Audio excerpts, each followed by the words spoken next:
ये कहानी माफी और सजा से मुतल्लिक है। ये तमसील बेरहम नौकर की कहानी है जो यीशु की जुबानी मत्ती की इंजील उसके 18वें बाब में बयान की गई है। यीशु अपने शागिर्दों से माफी के मौजू पर बात कर रहा था। पतरस ने सवाल उठा दिया, खुदावंद, अगर मेरा भाई मेरा गुनाह करता रहे तो मैं कितनी दफा उसे माफ करूं? क्या 7 बार तक? यीशु ने उससे कहा, मैं तुझसे ये नहीं कहता कि 7 बार बल्कि 7 दफा के 70 बार तक।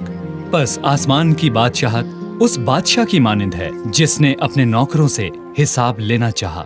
बादशाह अपनी सल्तनत के माली अमूर का हिसाब ले रहा था और अफसर जो हिसाब किताब दे रहे थे बादशाह के नौकर कहलाते थे, और उनमें दीगर सूबों से भी बादशाह ने अपने लिए अफसर मुकर्रर किए हुए थे जो शाही खजाने में अपने हिस्से का पैसा जमा करवाया करते थे। खजाने की एक भारी रकम उनके जिम्मे हुआ करती थी। उनमें से कुछ बदउन्वान भी थे और सिर्फ बादशाह ही इस कदर ताकतवर था जो उन्हें सजा दे सकता था, और जब वो ऐसा करता तो उसका इंसाफ बहुत सख्त होता। और ये नौकर इंतहा दर्जे का बेईमान था। उसने बादशाह को जो दौलत वापस करनी थी वो एक पूरे सूबे का खजाना था। 10,000 सोने के तोड़े, ये एक दिन की मजदूरी से करोड़ दर्जे ज्यादा थी। सल्तनत लूटी हुई दौलत को कभी भी वापस नहीं ले सकती थी, लेकिन नौकर को उसकी हैसियत, ओहदे, मालो मता से महरूम करके सजा दी गई। उसे उसके खानदान से अलग करके गुलामी में बेचा गया। बस नौकर ने गिरकर उसे सजदा किया और कहा, ऐ खुदावन, मुझे मोहलत दे, मैं तेरा सारा कर्ज अदा कर दूंगा। बेशक ये नामुमकिन बात थी, लेकिन हैरत की बात है कि बादशाह ने उसे माफ करने का फैसला किया और उसका सारा कर्ज माफ कर दिया। नाकाबिले यकीन रहम शाही माफी। वो सजा देने की भी कुदरत रखता था और माफ करने की भी। उसने माफ करने का फैसला किया। जब बादशाह का नौकर बाहर निकला तो उसने एक और नौकर को देखा जिसने उसका कुछ कर्ज देना था। उसने उसे पकड़कर कहा, जो कुछ मेरा तेरी तरफ है मुझे वापस कर। ये तकरीबन 3 माह की मजदूरी बनती थी। उसने उसके सामने गिरकर मिन्नत की और कहा, मुझे मोहलत दे, मैं तुझे वापस कर दूंगा। लेकिन बादशाह के नौकर को पैसा नकद चाहिए था और उसे अभी चाहिए था, वो भी सारे का सारा। और वो उसको एक मिसाल बनाना चाहता था। उसे कुछ और लोगों से भी कर्ज वापस लेना था।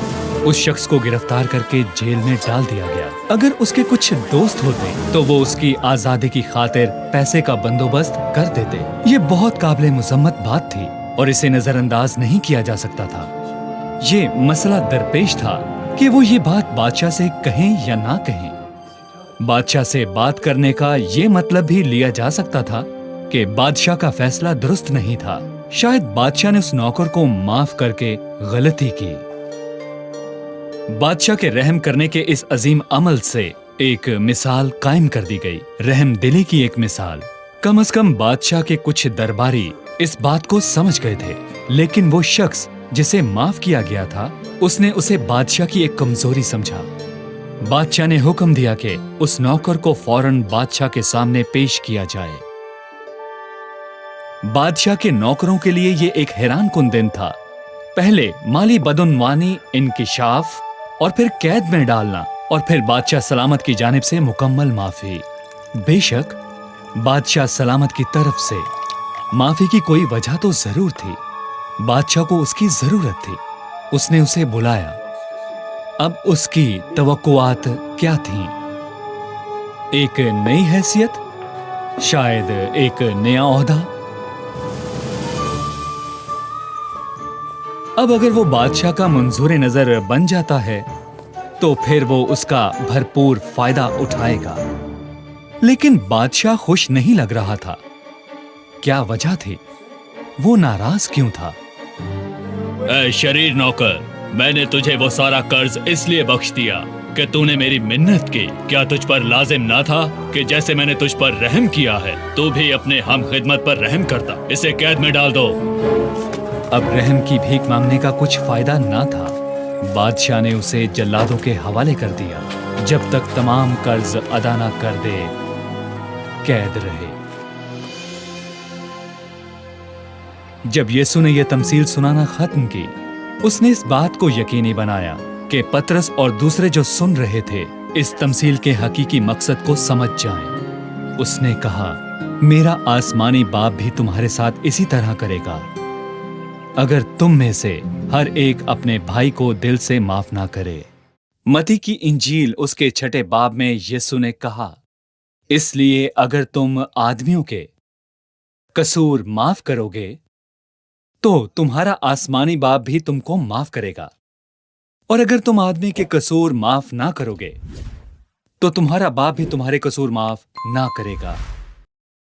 यीशु दरअसल ये कह रहा था, खुदा इस बात में हर वक्त दिलचस्पी नहीं रखता कि हम हर वक्त उससे रहम की भीख मांगते रहें। वो चाहता है कि हम बदलें। अगर हम ऐसा करने के लिए तैयार नहीं तो फिर हमारे लिए खुदा की तरफ से कोई माफी नहीं।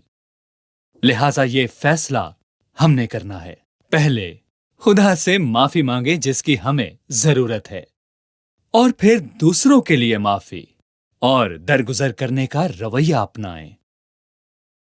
मैं समझता हूं यीशु ने अपने नुक्ता नजर को वाज़ेह कर दिया था।